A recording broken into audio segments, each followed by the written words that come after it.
আসসালামু আলাইকুম।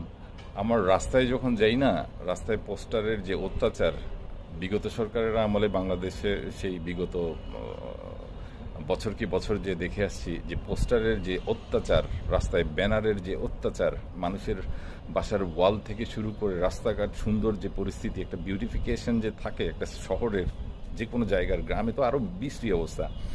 এই পোস্টার লাগানোটা বন্ধ করা যায় না ভাই? সংস্কার এটা করেন না, একটা ছোট সংস্কার, মানুষ দেখবেন সবাই ভালোবাসবে।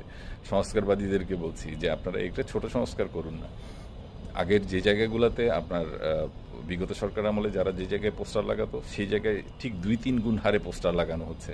একদম বিশৃঙ্খলা আসলে। ফুটপাতের অবস্থা থেকে রাস্তাঘাট চারপাশের যে দৃশ্যপট, এত নোংরা, এত রুচিহীন অবস্থা দাঁড়িয়েছে, একদম মনটা উঠে যায়, বুঝছেন?